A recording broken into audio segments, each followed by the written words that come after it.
You were part of the staff of the Vice President Leni Robredo. Noong Tama po. nakaraan. Tama po? Tama po. And under VP Robredo, you were, of course, involved in the preparation of the budget of the OBP for the fiscal year 2022. Yan po yung bago mag-eleksyon. Tama po? Tama po. Yung budget ng OBP for 2022 and 2023 because I noticed some jumps between them. Of course, yung 2023, prepared na po yan ng present BP natin. Yes po, Your Honor. Malaki po yung difference. Congressman Valeriano. Madam Bella Del Rey, okay na po kayo? Yes, Your Honor. Ano lang po yung ayan po, nakita nyo? We can observe po na may significant jumps from line item appropriation between for the year 2022 saka yung 2023 for the OBP. Of course, yung 2023, prepared na po yan ng present BP natin. As the Chief Accountant, would it be fair to say na nagkamali ang OBP nung panahon ni BP Robredo when it prepared the budget for fiscal year 2022? Kaya mukhang maliit, ma'am, yung budget nila ng 2022? Miss Bella Del Rey? Tingin niyo nagkamali ang Office of the Vice President, si Vice President Leni Robredo noon? 2022 po. Maliit yung nila, yung budget nila noon. No, Your Honor. Tama po yun. Tama po. At it was stated po in the GAA of 2022. So, could you help us understand why the budget of the EBP for the year 2023 is significantly higher? Yes po, Your Honor. Malaki po yung difference. Ma'am, I'm looking at the notes to yung financial statement po for the year December 22 of the OBP. It states here that the supplies and materials, yung nasa una po,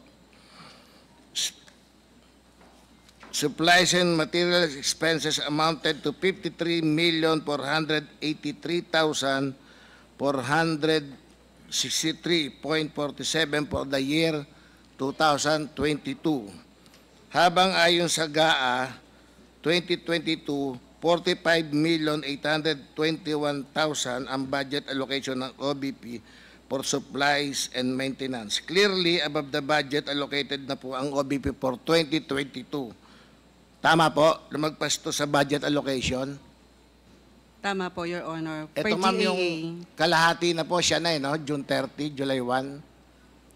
Yes, sir. Mr. Chair, for everyone's guidance, under Note 18 of the Notes to Financial Statement, supply and materials expenses consist of office supply expenses, katulad ng mga folder, paper, ball pens, stapler, tama po?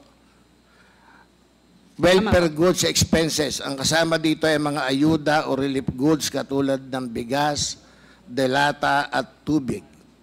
Drugs and medicine expenses. Ito ay ang mga gamot at vitamins na dinistribute sa Bayanihan e-Consulta, pati rin sa Swab Cab and Vaccine Express sa mga taong na-expose sa COVID-19.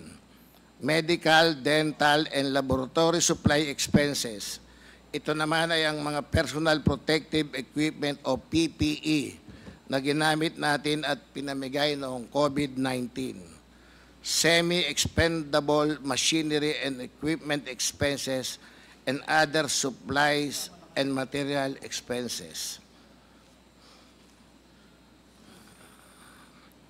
Tayo po ay pumunta sa allocation ng OBP under the General Appropriation Act, nakalagay sa GAA for 2022 na ang budget na nakalaan for supply and materials expenses for the year 2022 ay nasa halagang 45,821,000. Asan na yung slides? 45,821,000. Tama po? Ma'am? Wala po yung slides. Nawala ulit.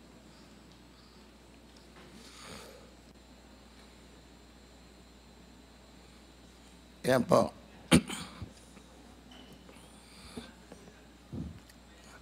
Ayan na, ma'am. Yung 45,821,000. Para saan po itong supplies and materials expenses? Saan po ito ginamit o gagamitin? Your Honor, for supplies and material expenses for 2022, 2022. yes, Opo. partly po, half for BP Lenny and half for BP Yes, Sara. Mostly supplies and materials of the office, welfare goods, medicines, fuel. Yan po yung binanggit ko kanina, in-itemize ko halos. Yes, Your Honor.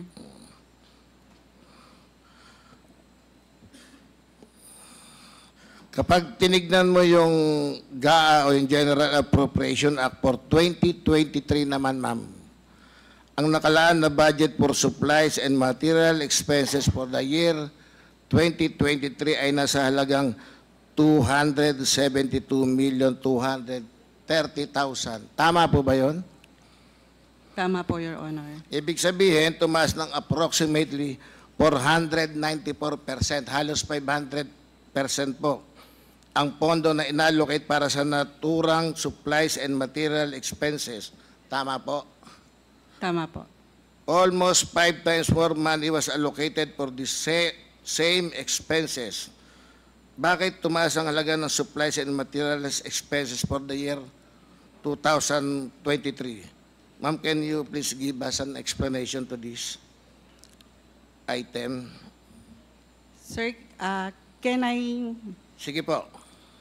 endorse it to our budget officer for the explanation of the 2023 GAA? Mr. Chair,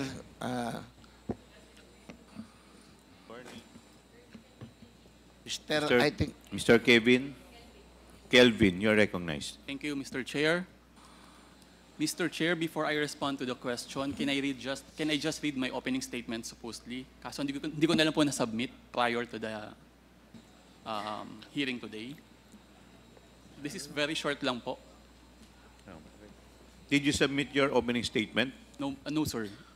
No, Mr. But Chair. under our rules, it's supposed to be, we should receive it 48 hours Okay, before the... I will proceed to answering the question. Yes, please answer na lang po. Yes, that is correct that the budget of OVP for 2022 under supplies and materials is 45,821,000. And in 2023, it increased to 272,230,000. That is because during the budget legislation period or until such time na magkaroon ng BICAM, nagkaroon po kami ng coordination with, I think with DBM, to request for additional funding since yung 2023 po is the full year service of the new Vice President. So, yung breakdown po nung additional po for 2023, which is equivalent to 227.8 million, relates to relief goods amounting to 120 million, school supplies, 60 million, reproductive health items, 30 million, supplies for the contract of service personnel, 12.5 million, fuel, petroleum for the satellite offices, 1.8 million, and additional po doon sa aming existing fleet, equivalent to 3.5 million. so I mean, noong 2022, 45,821,000 ang supply and materials expenses ng OBP.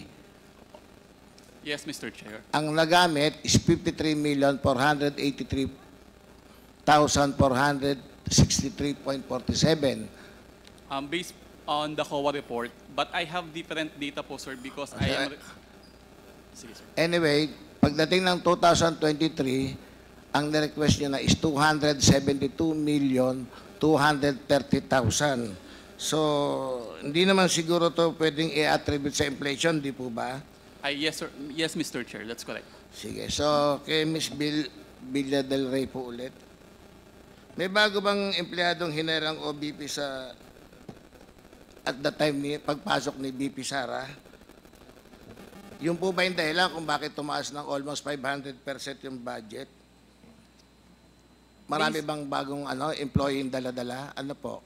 Yes, based on record, sir, may mga additional employees ang Office of the Vice President under BP Sara.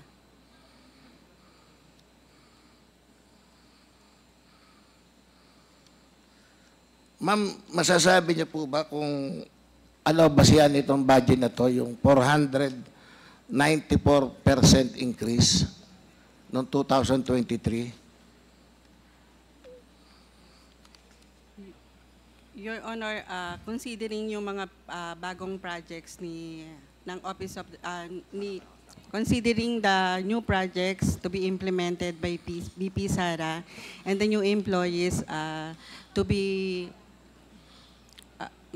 employees hired under her administration po is We're talking of supplies and materials expenses po. yes, Your Honor. There are new projects po under BP Sara na gagamit ng supplies and materials expenses. So, ang office supplies po ay mga bond paper, paper clip, ball pens, stapler, folder, at iba pa, tama po? Tama po. Pero dito din po sa line item na supplies and materials na ito, kinukuha yung mga expenses for relief operations, pagbabago. So, dumami din po yung empleyado ng OBP o kaya yung trabaho ng OBP at the time. Tama po.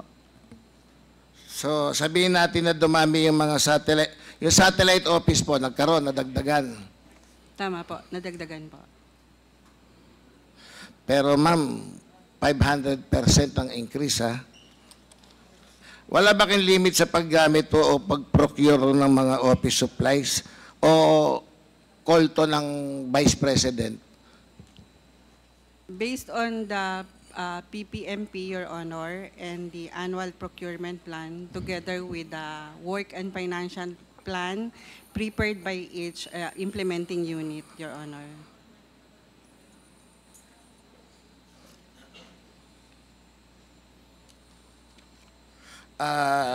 Second, ma'am, may na-allocate ba na budget para sa welfare goods expenses? Yes, Your Honor. Magkano po ang na-allocate para dito? I do not have my records, Your Honor, as of now.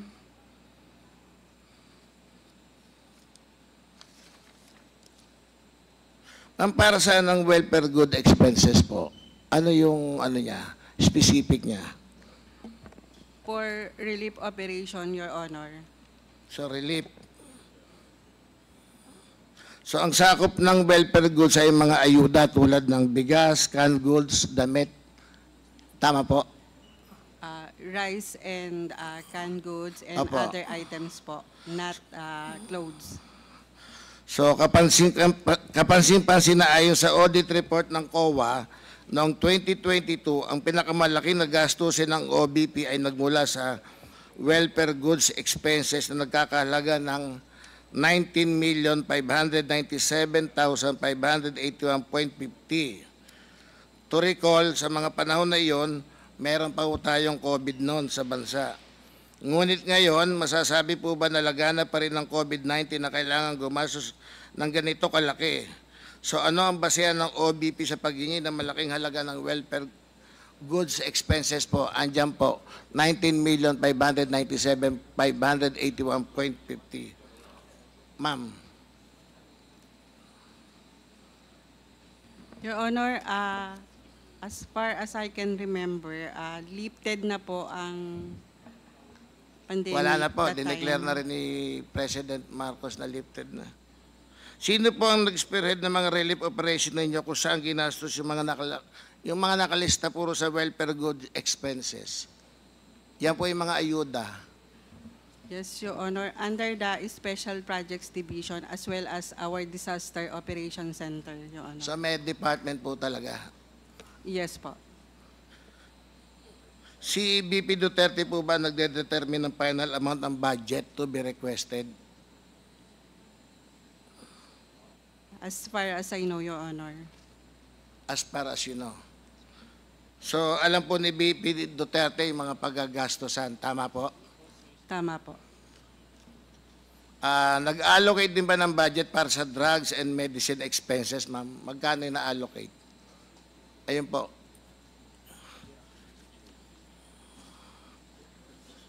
May I refer your question to our budget officer, Your Honor, Sir Kelvin? Mr. Chair.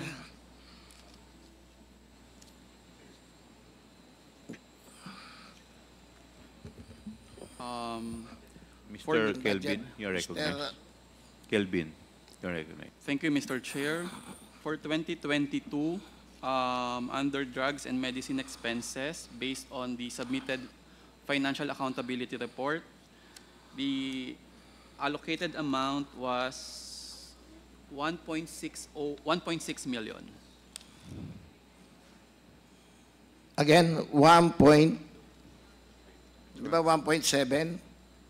Sir, based on our obligation figures, the amount is 1,601,745 and 25 centavo. That is for 2022. Yes, Mr. Chair. And magkano ang na-consume? That is the actual amount utilized for the fiscal year 2022, Mr. Chair. Kasama dito yung e-consulta care kits, beneficiaries of the swab cab and vaccine express, at iba pa noong COVID-19, tama? 2022? I cannot recall, Mr. Chair, but kung yung concern po is about sa gamot na binili and then binigay sa beneficiary, dito po siya sa account na ito papasok. Again, sino po yung nagdidikta pagdating dito? Si Vice President sa budget ng gamot? In 2022,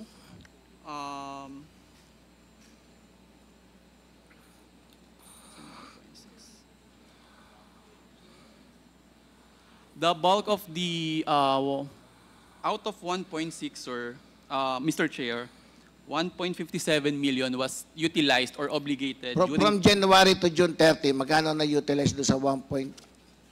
Okay, sir. For first quarter, 1.57 million. For second quarter, 590 pesos. Magkano ba yung total niya sa 1 year? I'm sorry, Mr. Chair. Magkano yung total niya for 1 year, 2022? 1,601,745 and 25 centavo. So yung first 2 quarter, magkano na-consume? More or less, 1,570,898 and 75 pesos. Tama ba?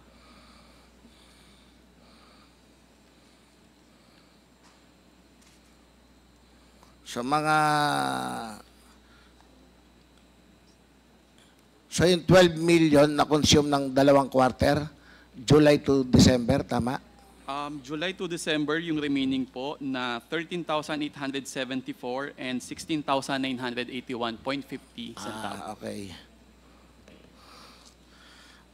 May nakalaan na pondo yung medical, dental, and laboratory supply expenses. Magkano po hiningi ni OBP para dito? In the year, sir, ang naging allotment available po for medical, dental, and laboratory supplies is equivalent, this is for fiscal year 2022, 11,259,400 pesos and 33 centavos. Again, 11 million. 11,259,433 centavos. Ito yung, yung PPE, Personal Protective Equipment, sinuot natin nun sa COVID-19, Yes, sir. tama? Kasama po iyon. Sige. Ayon sa notes to financial statement for the year December 2022 ng OBP, kabilang sa medical, dental, and laboratory supply expenses ang PPE. So, noong 2023, wala ng COVID-19, tama? Sige, sir. Mr. Chair, noong 2023, wala na po kaming COVID operations within the So, OBP. ano ang basis ng OBP sa paghingi ng ganito kalaki na pera again? Yung 2023 budget nila.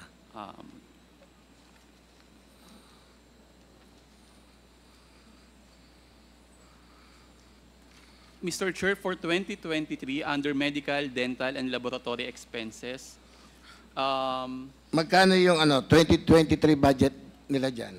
wala pong naka-allocate but we have actual utilization po of 347,000. Yes, 300. 47,000.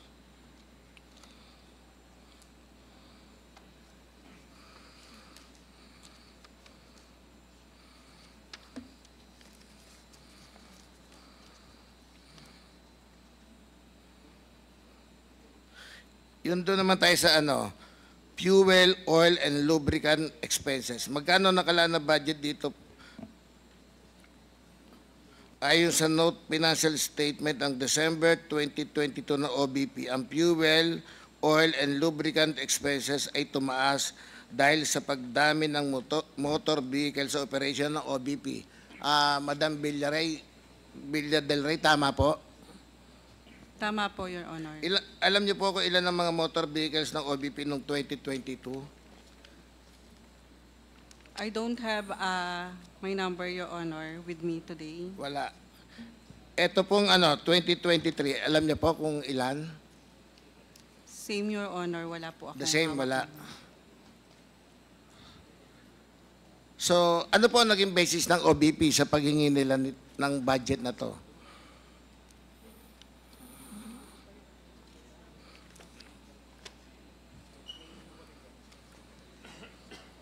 Your Honor, in 2023, there are procurements po of transportation equipment. Again, ma'am? There are procurement po of transportation equipment, motor vehicles, Your Honor. Kotse.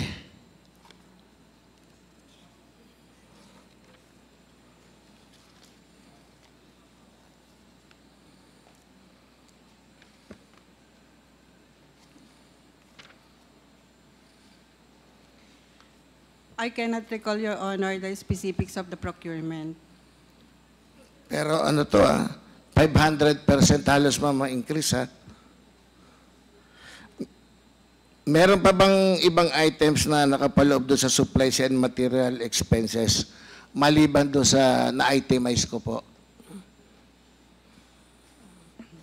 Your Honor, under supplies and material expenses, as mentioned po, office supplies expenses, welfare goods expenses, drugs and medicines expenses, medical, dental, and laboratory supplies expenses, fuel, oil, and lubricants expenses, semi-expendable machinery equipment expenses, and semi-expendable furniture, fixtures, and books expenses, and other supplies and materials expenses, Your Honor. Then, ma'am, sino po ulit ang nagre-request ng budget for, sino nag-request ng budget for year 2023? Si BP Duterte po, tama? Under the administration po of BP Sara. Sino ang nag-approve ng budget for year 2022? Si BP Duterte ulit, di po ba? Final say.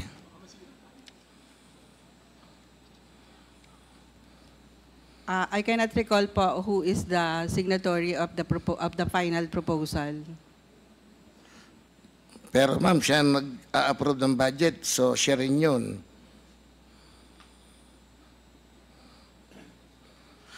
Clearly, hindi naman po historical data ang naging basehan ng OBP upang ma-justify yung 272,230,000 or almost 500%.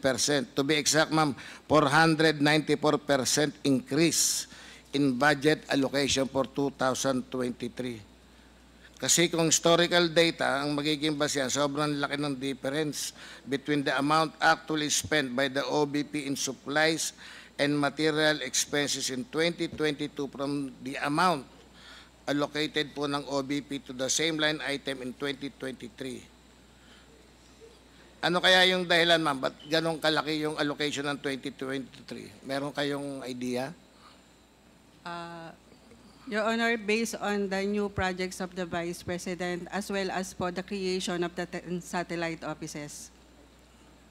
Because of the new projects, New projects to be implemented under the administration of BP Duterte as well as the creation of the 10 satellite offices. mga satellite offices. Tama po.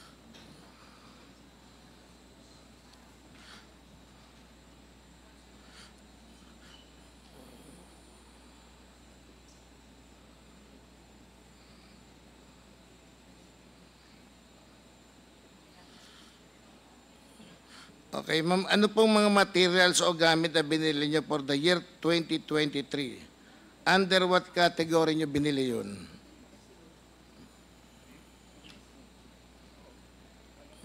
Your Honor, under supplies and materials, Your Yeah, Honor. yes. Kasi if you have to compare the expenses ng 2022, yung welfare goods expenses is the highest. Can we say na under this category din po ang majority ng mga ginastos nyo ando sa welfare goods expenses? Tama, ma'am? Again, Your Honor. Yung halos majority ng ginastos nyo nando sa welfare goods expenses. Tama po, Your Honor. Ano naman yung mga materyales o gamit na binili sa dating budget for year 2022 na hindi nagamit noong hindi na magamit noong 2023? I mean, man, meron bang natira noong 2022? For the budget, Your Honor, Yes. Remaining budget of 2022 ay naging continuing appropriation to be added sa 2023 GAA. I mean, ma'am, wala bang natira yung mga medicine, medical, dental, and laboratory supply expenses 2022 going to 2023? Siguro naman kahit kaunti, ma'am, merong mga ginastos na makikerry over from 2022 to 2023. Tama po? Most of the 2022, Your Honor, medical, dental, and laboratory supplies are utilized for COVID operation under BP. So, walang natira. Again, ulit, ma'am.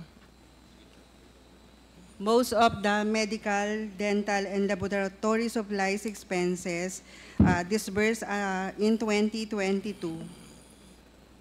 are utilized for COVID operation, Your Honor. So, walang carry over. Wala pong napunta ng 2023. Ubos. Hindi po ako sure, Your Honor, pero wala na rin po kaming, nag-stop na rin ang COVID operation at the time of the new administration, Your Honor. Sige po. Nasabi nyo kanina, ma'am, kaya 494% yung increase kasi sa project na bago. So, substantially different ba yung mga initiative and programa ninyo sa OBP noong 2023 kesa sa 2022 na kinailangan yung bumili ng bagong materyales? Kasi bigla po nag-jump ng 494% yung budget eh. Gaano ba kaganda yung programa na yan, ma'am? Sir, since 2022 po is pandemic pa, so wala pang movement, wala pang masyadong mga projects na pwedeng i-implement.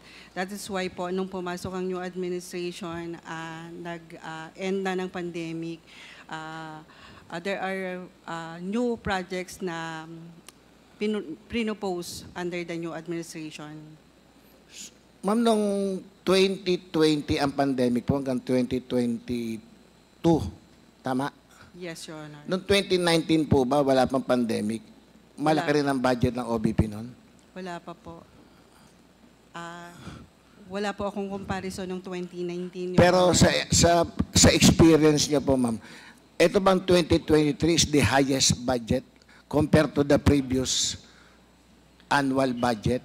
Based on record, sir, yes po. Yes. So, in 2019, walang pandemic. 2020, may pandemic. So, ang common denominator of these expenses is their attribution to the COVID-19 pandemic, which, as we know by now, has already been largely kept at bay. Practically, wala na pong COVID-19 pandemic ngayon, di po ba? Wala na. Tama po. Required pa ba tayo mag-mask strictly, social distancing, in person naman? Wala na po, ano? Voluntary, Your Honor. Yes, yun yung sinasabi kanina. Through Proclamation 297 issued last June 21, the President has lifted the state of public health emergency due to COVID-19. Tama po, ano? Tama po, Your Honor. So, kasi po, nagugulat lang kami sa 494 increase sa budget eh. Almost 5 times more the allocation for this line item. When in the first place, the actual expenditure of the OBP for the supplies and materials expenses in 2022 was actually very low in comparison. May naisip ka ba, ma'am, na dahilan kung bakit may malaking pagkakaiba sa expenditure ng 2022 to 2023? Because of the project again? Yes, Your Honor, and the 10 satellite offices. And the satellite offices. So from 53 million to 272 million times 5.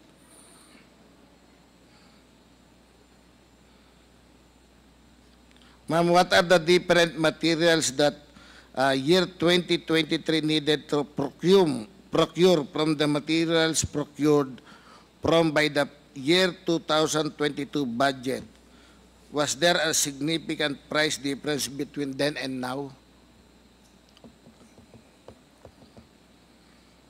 Sir, Your Honor, may I refer your questions to our Director for Admin and Finance?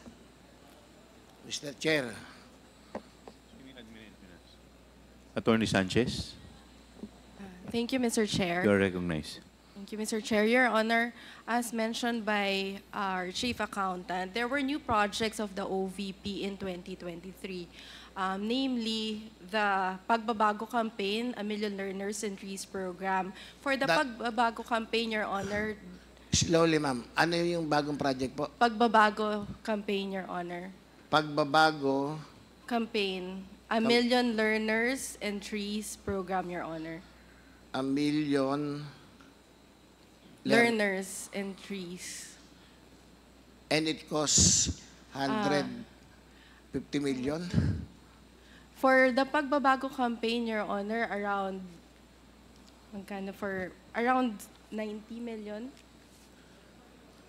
I'll just confirm, Your Honor, from the Ma'am, exact ano tong amount. pagbabago campaign? Ano po ito? Sir, for the Pagbabago Campaign, the OVP has a target of giving school bags with school supplies and dental kits to school children. For at least, the target is 1 million school children for the entire term of the Vice President, Sara Duterte, Your Honor. So Ma'am, for- we are talking of 2023 budget yes. lang. So for 2023, Your Honor, the target was set at 200,000, Your Honor. 200,000 beneficiaries, Your Honor. 200,000 bags in short. Yes, Your Honor. And yung million, ano yung million learner? Yun po yung component nung program, A Million Learners Program po yung target. And then may counterpart po siya, that is the A Million Trees Campaign. But for the A Million Trees Campaign, very minimal expenses lang because it only entails tree planting po. And the target is 1 million trees as well. So 200,000. So yung dalawang project po yun, tama Yes. bang parang it worth 220 million per year? Your Honor, Almost. it's just one of the new programs of the OVP. So marami pang project. Yes, Your Honor.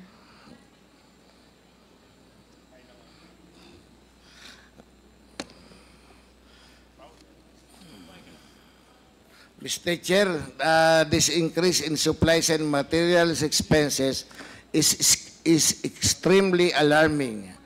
An increase of almost 494% or a budget of 45,821,000 in 2022 to 272,230,000,000 in 2023. Nang ipinakita ang breakdown ng 272,230,000 para lamang sa supply and materials. Kaya naman, Mr. Chair, I move that the COA furnish us a copy of the said audited financial statement of 2023 relating to the OBP. So I move, Mr. Chair. Is there any second to the motion? Duly seconded. Is there any objection? Hearing none, the motion is carried. Kay Ms. Villa Del Rey po ulit. Tayo po naman ay pumunta sa budget na nakalaan for professional services. Ayon sa GAA for 2022, ang budget na nakalaan po for professional services ay nasa halagang 41,777,000 for the year 2022. Ma'am, para saan po itong professional services na to? Your Honor, professional services comprised of auditing services, consultancy services, and other professional services, Your Honor. Okay. So, sino-sino ma'am yung mga auditor nyo? Hindi po ba meron ng COA ang auditor ng... Di ba COA ang auditor ng OBP? Meron pa po bang internal? Yes, Your Honor, COA resident auditor. Regarding ma'am sa consultant, sino-sino naman po yun? Meron kayong mga consultants din? Yes, Your Honor, they are the consultants under the new administration, Your Honor. So, yun po yung sa 41 million. Ma'am, sino-sino yung mga dating auditor at consultant ng year 2022? Meron po kayong listahan pa dyan? For the resident auditor, Your Honor, as detailed by COA is Sir Joshua Palitic, and I think ATL po is Joshua Palitic for 2022. Okay, so gaano kadalas nag-audit at nag-hire ng consultant ang OBP, ma'am? Ilang beses? Same number of time ba as of year 2022? Tsaka gaano kadalas po sila pumupunta ron? For auditing services, sir, they are resident in the OBP. They have office in the OBP. So for the auditing services, these are the expenses incurred by the auditing services like communication, fuel. Nakalam po ito under one account, auditing services. Comsec, meron pang slide dyan regarding professional services. Pakita lang po sa monitor.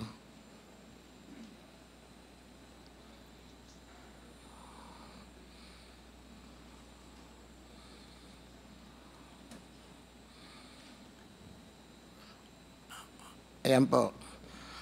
For the benefit of this committee, ma'am, would you kindly enlighten us to what these expenses were for? We would like to know po ano itong other professional services.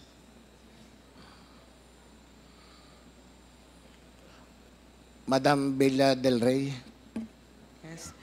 Your Honor, for a total of 56,140,892.26, this is pertaining to 2022 expenses of the Office of the Vice President for professional services.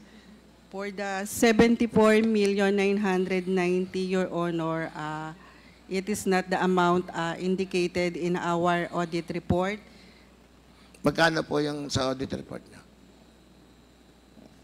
For 2023, Your Honor, the total professional services, 62,698,445. 600. 62,698,445.41.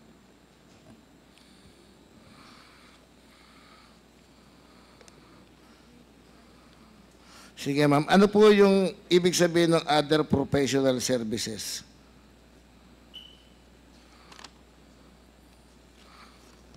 Ano po yung other professional services? Meron na kayo auditing services, consultancy services. Ano yung other professional services? Other professional services, Your Honor, includes the payment of service fees, premium and gratuity pay to contract of service personnel. It also includes the payment of the service personnel of the libreng sakay buses. Personnel of the libreng sakay buses? Yes, Your Honor. Ano po to? Driver ng bus? Driver and conductor, Your Honor. So, 44,689,743,743.30 for 2022? Tama po, Your Honor.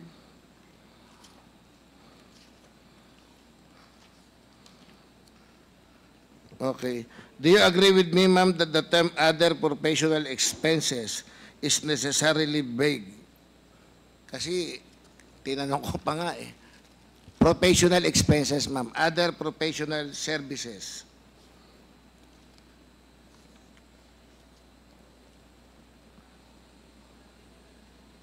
Ma'am, ano pagkakaiba ng auditing services and consultancy services? Auditing services, sir, pertaining to our resident auditor from COA. And consultancy services are the consultants under the Office of the Vice President. Technical consultants, sir. Again, auditing services pertaining to Pertaining to COA resident auditor detailed in the Office of the Vice President. And consultancy services pertaining to technical consultants hired in the Office of the Vice President. So yun po yung consultancy services hired by the Vice President. 11,312,866.89. Tama po.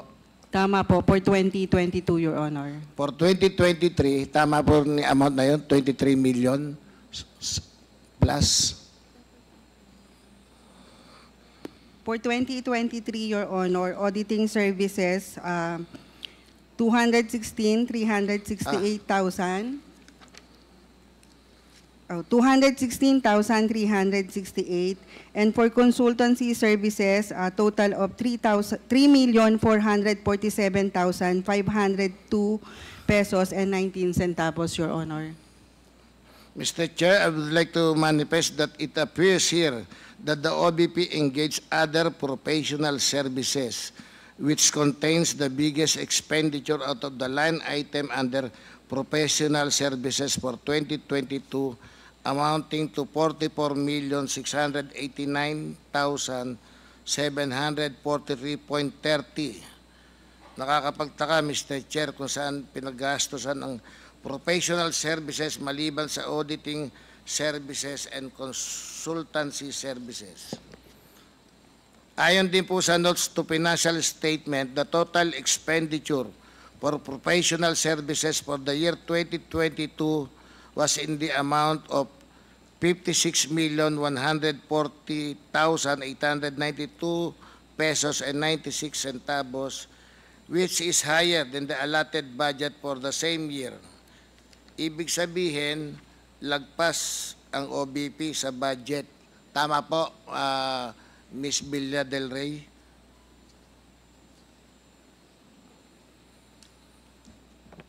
Your Honor, hindi ko po siya ma-compare since wala ako nung ibang figures. Paano nyo pala hinahanda po itong budget? Base ba sa historical data to?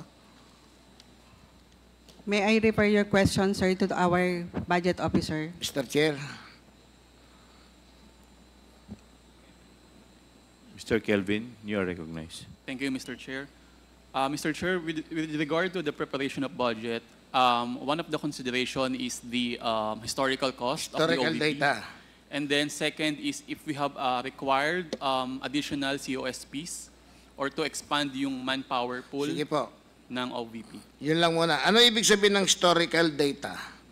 So, bali yan yung para sa year 2022. For year 2022, sir, we usually refer back to the previous year. But in this case, nagkakaroon po kami ng additional consideration since new administration po yung gagalaw for 2023 compare doon sa actual nung 2021. Since bago yung administration, may bagong consideration? Bagong consideration, depende po sa requirement na manpower ng mga satellite offices and the central office. Sige po. Ayon sa GAA for 2023, ang budget na nakalaan sa professional services ay nasa halaga ng 193,950,000, which is a 365% increase from the budget allocated to professional services in 2022. Halos 4 times na increase po ito. Bakit po tumaas ng sobra ang budget for professional services in 2023? Ms. Villa del Rey, please give us an explanation po dito. 365% ang tinaas. Your Honor, Our budget for 2023 is based on, as mentioned by Sir Kelvin Tanido, is based on the requirements Of the Vice President. of the Vice President with the implementation of new projects and creation of 10 satellite offices. Ma'am, what is the difference between year 2022 and year 2023 with respect to the need for professional services? Ba't kinakailangan pong 365% yung increase ng budget? Malaki ba yung pangangailangan ng 2023?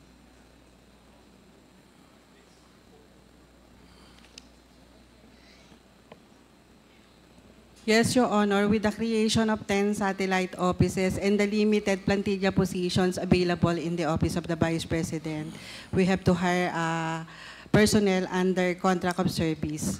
So does it mean, ma'am, ng July 1, 2022 to December 2022, hindi nakapag-function ng maayos ang Vice President? Kasi maliit lang po nun yung professional services.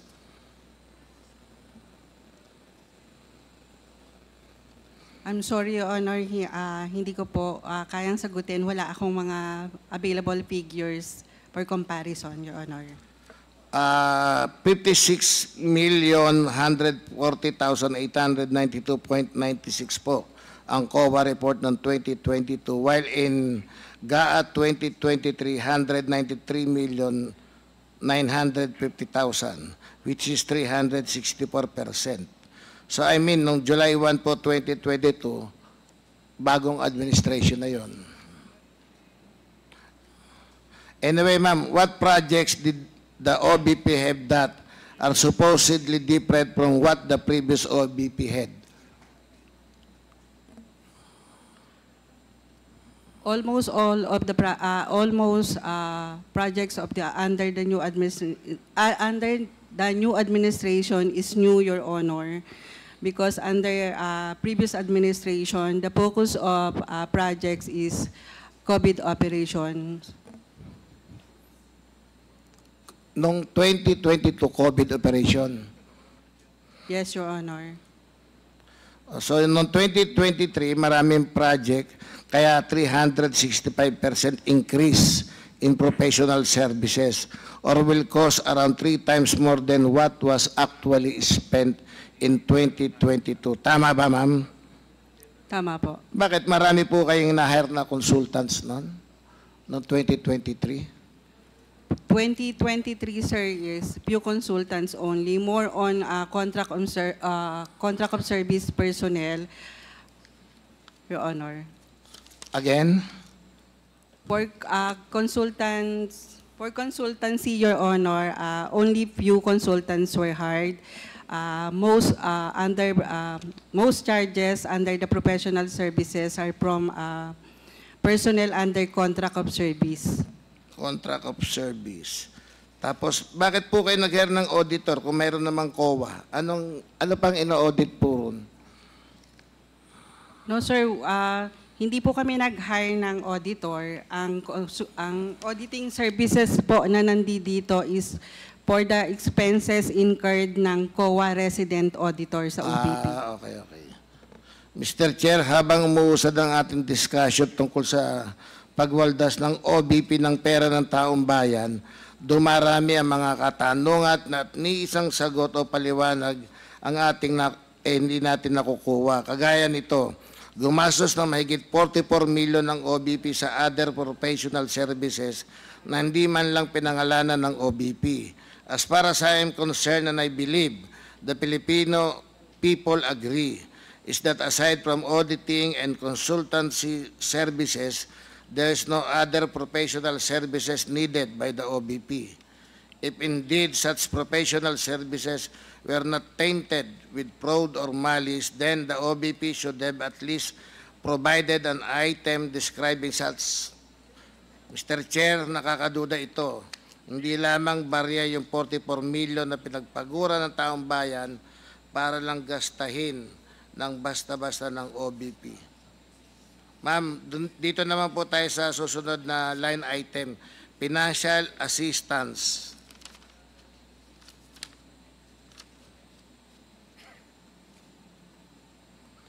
Sa 2022 GA, ang nakalaan na budget para dito ay halagang 357,600,000.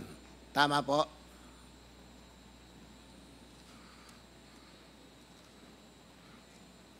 Your Honor, under the assistance subsidy GA 20. account, Financial Assistance Subsidy. Apo. GA 2022. yours, 357,600,000. for 2022, Your Honor, our records is 378,820,757 pesos and 65 centavos, Your Honor. Yan po yung na-consume. Yes po, Your Honor. Pero yung nasa GA 2022, 357,600,000. Tama po, Your Honor. So, Comsec, ano yung slide para makita rin po ni Ms. Villa Del Rey.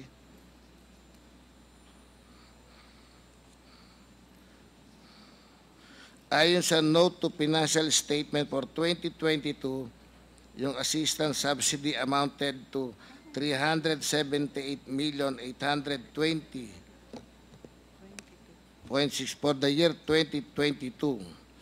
The assistance subsidy was broken down as follows. Ayan, ma'am. On the other hand, under note 18.18 of the notes to financial statement, subsidies other consisted of the following. Comsec, merong, ayan. 2021. Medical, burial assistance, ayan ma'am, tuloy-tuloy na yan. Mr. Chair, once again, an examination of the figures clearly indicates that the OBP exceeded its budget allocation for 2022 on the item of assistance subsidy. While OBP extended assistance and provided subsidies in the form of financial, medical, burial, educational, and livelihood assistance, it cannot go unnoticed that the OBP must be limited to the budget allocated for this specific purpose. The sole discretion on the part of the OBP cannot be misconstrued to be an act of liberality or generosity, as it cannot decide whimsically on how to spend the people's money, especially considering that it is beyond what is allocated. Again, it appears that the OBP exceeded its budget allocation for year 2022. Tama po ba, ma'am? Mr. Chair, may I be recognized? 357,600,000 yung nasa GA, ang nagamit 378,820,757.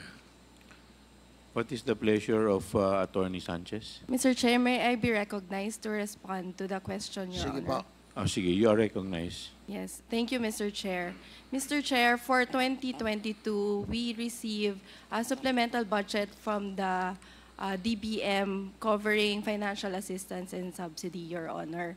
In addition, Mr. Chair, under the GAA, the government agency has the authority to modify a certain amount of up to a certain extent its budget, provided that we stay within the PAP of the account, Your Honor. Hindi, ma'am, wala naman pong problem doon. Sinasabi ko lang po, nung GAA 2022, ang original budget is 357,600,000. Ang na-consume is 378. May supplemental, pero kinulang talaga yung 357. Tama po? Yes, Your Honor. Ano ulit yung proseso sa paghahanda ng budget allocations? Ma'am, si Ms. Villa Del Rey ulit. Ma'am, ano ang proseso sa paghahanda ng budget allocation? Ms. Villa Del Rey. Your Honor, based on historical data, Based on historical data. Sino-sino yung mga taong involved sa decision making o sa approval? CBP. Your Honor, Sino-sino po yung mga taong involved sa decision making o sa pag-approve ng budget? For the project proposal, Your Honor, It's the it Vice is President. not only the Vice President, we have the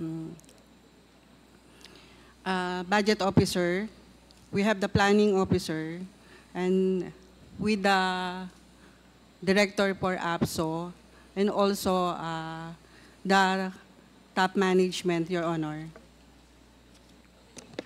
For the year 2023, the budget allocated to financial assistance subsidy ay tumaas sa halagang 920,800,000. This is almost 157% increase o halos 2 times na increase po ito. Tama, ma'am?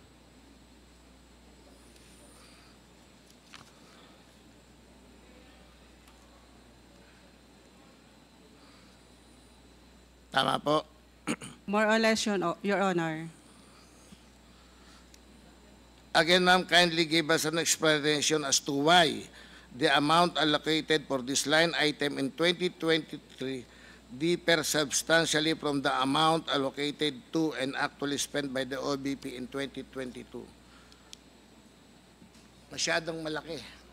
Yes, Your Honor, because of the creation of the new satellite offices. Yes, sir. And the implementation Of your of project. medical and burial assistance also to be implemented in satellite offices, not only in central office, and also other projects under the subsidy account, Your Honor. So that is the reason kung bakit substantial increase yung budget from 2022 to 2023. Tama po? Yes, Your Honor. Dito naman tayo sa representation expenses, ma'am. Under the GAA 2022, the OBP was allocated an amount of 29,752,000 in representation expenses. Ayon sa Note 18.19 of the Notes to its financial statement, these representation expenses refer to expenditures for the representation expenses of the Vice President, including regular and special meetings, including local security augmentation during travel of the Vice President into provinces. Tama? Tama, ma'am? Tama po, Your Honor. Mr. Chair, I understand that the representation expenses are incurred when the Vice President attends regular and special meetings, including the security details she needs while she travels. It seems as if the OBP, through the item of representation expense, is charging a talent fee in every meeting she attends. This is akin to a talent fee paid to a celebrity for every public appearance or guesting in TV show. This absurd, Mr. Chair, again. Public office is public trust. Holding a seat in government, the second most powerful in the country to be exact, is not a golden ticket to spend mindlessly. For 2022, ayon ulit sa note to financial statements, it appears that representation expenses of the OBP amounted to 16,757,436,000.88, noticeably below the budget allocated for this item for 2022. Tama, ma'am? Ibig po ba sabihin, hindi nagastos lahat ng budget allocated for representation expenses? Yes, Your Honor. 16. Meron pong 12,994,563.12 na hindi ginastos ng OBP for representation expenses noong 2022. Tama, ma'am? 12,994,563.12.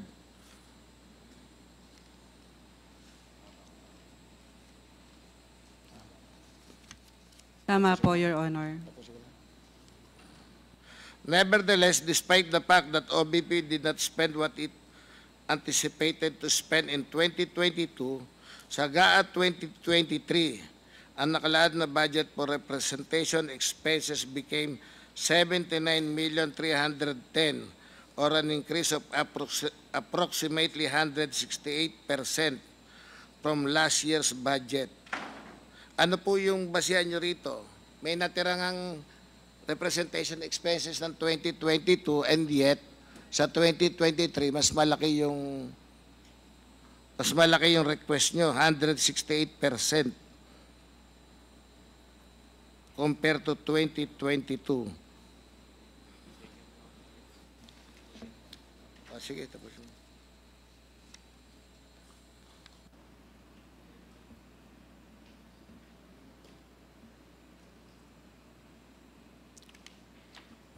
Yes, Your Honor. The significant increase is based on the expansion of the office with the 10 satellite offices and 2 extension offices in addition to the central office, Your Honor, for the representation expenses of the Vice President. Pero ma'am, 2022, natirang kayo ng budget sa representation expenses. Siya na rin po ang Vice President nung kalahating taon. Yes, Your Honor, it was added to the 2023 GAA as continuing appropriation.